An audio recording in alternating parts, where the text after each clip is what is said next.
les variables en VBA. Alors j'ajouterai même ici que cette présentation est valable pour toutes les variables, que ce soit en VBA ou dans un autre langage. Le principe fondamental va être le même. La syntaxe va légèrement différer, mais en tout cas, sur le principe, ça va être valable pour n'importe quel langage de programmation.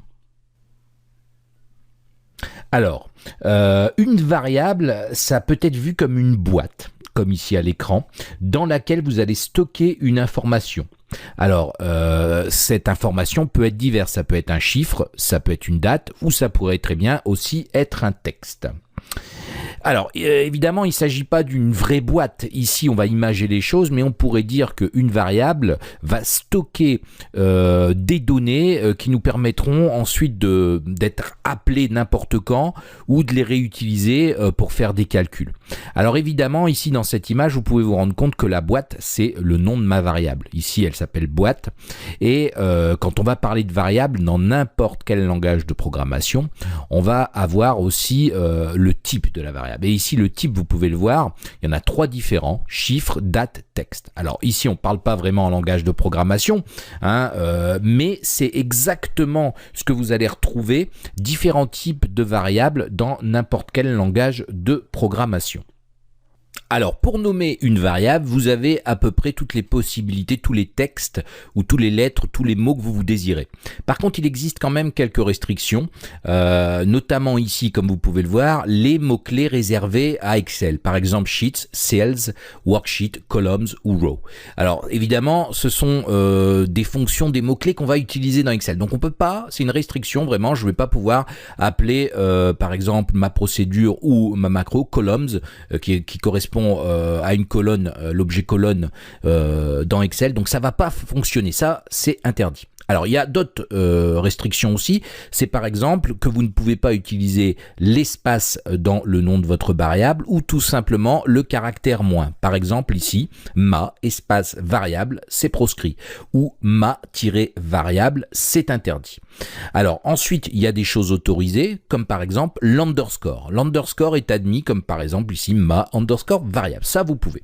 Alors ce qui est important aussi de retenir, c'est quand vous déclarez un nom de variable, faites attention qu'il soit bien significatif. Ne mettez pas des lettres, si par exemple vous devez stocker l'âge d'une personne, nommez-la âge et non pas A par exemple, ou X ou Y comme on le voit trop souvent. N'hésitez pas à mettre un nom de variable significatif qui correspond bien à la donnée qu'elle contient.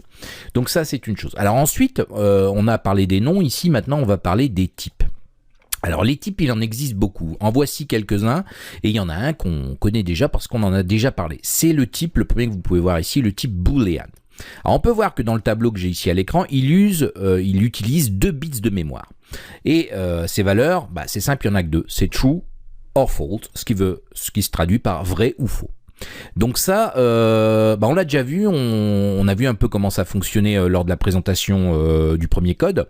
Alors ensuite, il en existe d'autres, par exemple un integer qui va être un nombre entier, qui va utiliser lui aussi 2 bits de mémoire et qui va être compris entre moins 32 768 et 32 767. Alors évidemment, on voit ensuite qu'il y en a des autres, comme le long, qui lui utilise 4 bits de mémoire. Mais là, on peut voir qu'on dépasse largement la capacité des 32 000 aidés. Alors, ce qui est important de comprendre, c'est qu'il faut toujours utiliser le bon type de variable. Alors évidemment, ici, sur quelques lignes de code, ça n'aurait pas beaucoup d'impact sur les performances, mais il faut savoir que si vous avez beaucoup de variables et que vous choisissez par exemple pour stocker un âge, on va utiliser plutôt un type integer, parce que l'âge va être compris entre 0 et 120 grand maximum, ce qui est déjà énorme. Et donc on va être compris ici on va être en dessous des 32 000. Donc on va pas aller chercher une variable de type long pour un âge. J'espère que c'est bien clair. Il est vraiment important d'adapter ça. Alors ensuite, on peut voir qu'on a single qui va être un nombre encore plus grand. On peut voir qu'on a des doubles, on a des currency qui va être plutôt monétaire, on a des dates. Alors les dates, vous pouvez voir que ça utilise 8 bits en mémoire, mais les dates sont très utilisées. Alors ce qui est important aussi, c'est la chaîne de caractères, string. Alors là, on peut voir que en bits utilisés en mémoire, ça va être égal en fait à 1 bits par caractère.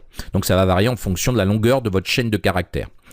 Un objet, bon ça on l'a pas encore vu, mais on peut aussi, une variable peut être de type objet, et un variant, ça va être une Une variable un peu spéciale parce que on peut voir qu'elle va contenir tous les types de données. Donc ça, c'est une variable qu'on va moins utiliser, hormis quand on aura vraiment besoin qu'une variable soit utilisée dans plusieurs types. Alors, pour le moment, c'est encore un peu flou, mais en tout cas, on va voir ça au fur et à mesure. Donc maintenant, vous connaissez le principe des variables. Encore une fois, ce principe, hormis ici les types qui vont être des mots-clés utilisés en VBA, alors qui sont communs à pas mal de langages, mais dans d'autres langages vont être un peu différents, mais très similaires, rassurez-vous, et le principe restera le même. Donc, dans la prochaine vidéo, je vous propose de maintenant voir comment on peut déclarer une variable et comment on peut tout simplement jouer un peu avec ces variables, comment les utiliser, comment afficher des données. Tout ça, je vous donne rendez-vous dans la prochaine vidéo.